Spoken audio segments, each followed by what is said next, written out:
as governor in 2013, first areas where I chose to visit was the Coast General Hospital. And I keep repeating this story, Mr. Chairman, so that it is properly understood.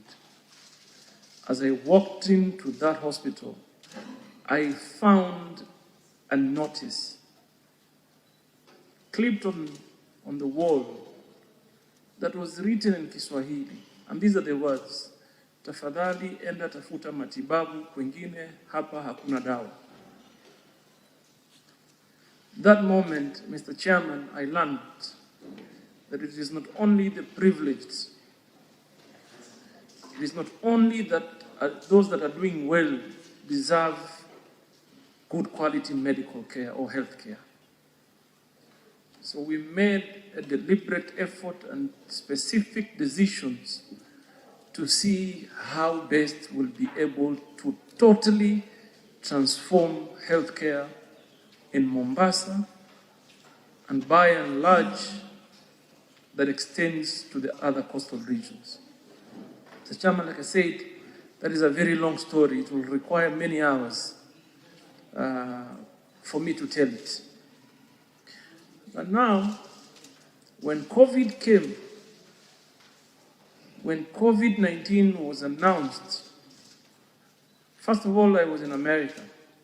When the first case in Miami happened, I was in Florida, so I quickly flew back home. And because of the infrastructure that we had already started to put in place, the human resource capacity, because in Mombasa, we negotiated and put on our payroll every senior consultant that resides in Mombasa. So it was very easy for us to quickly build a system or infrastructure that is responsive to the COVID challenges. That is why, Mr. Chairman, within the first week, we were able to come up with 19 private bed facilities, and eventually very quickly moved to 300, then to 150. So as we speak, we have 450 capacity for COVID patients. We have 12 ICU facility for COVID patients. And Mr. Chairman, you are a doctor. You know the success rate for severe care for COVID-19. We are at 10%. Those that have been put through ventilators, our success rate is at 10%. Globally, is roughly 2%.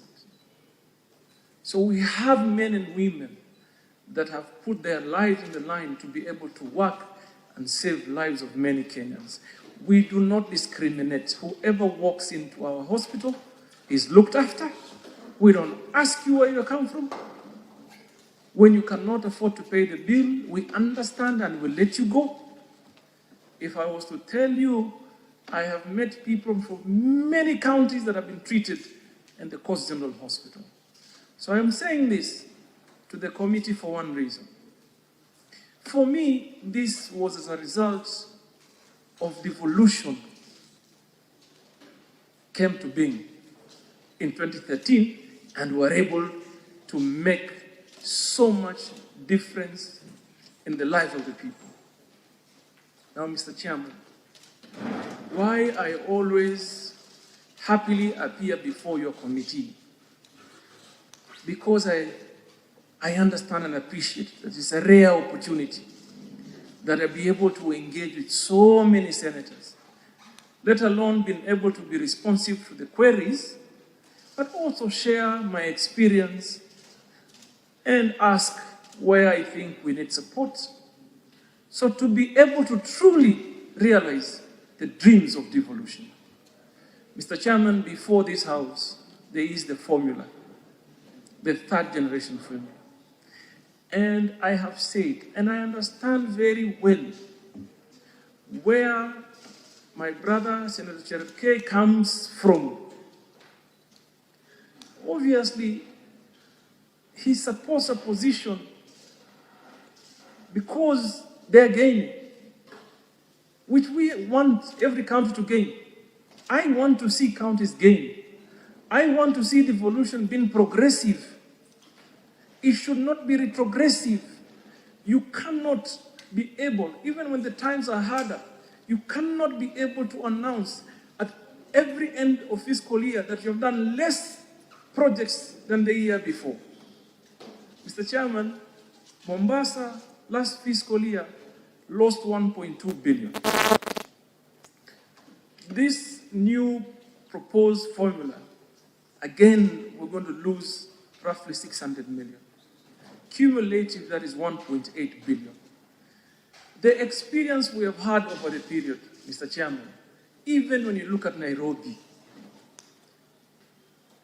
being a city county, the national government has had to form this metropolitan arrangement, and they are funded besides the allocated figure close to 28 billion, because the dynamics of an urban setup are different from the rural setup. Mr. Chairman, nobody ever takes count of how many people, what we call working population, would walk into Mombasa every day to earn a livelihood and go back home to our neighboring counties. The level of services, we are in the hospitality industry.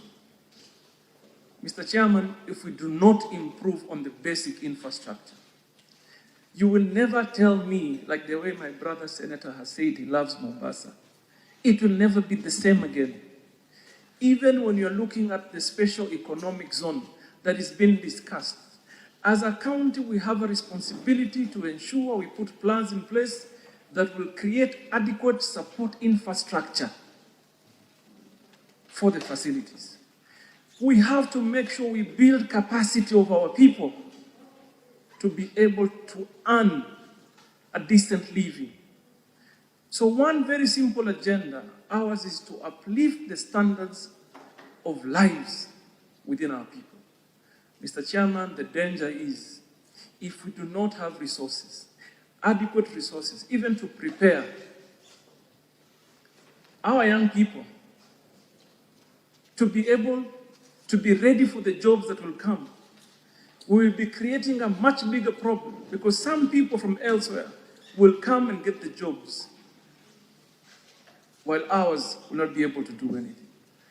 It is not easy that someone would imagine the coastal region in totality, 6-7 years after devolution, is going to lose for the first time 7 billion shillings.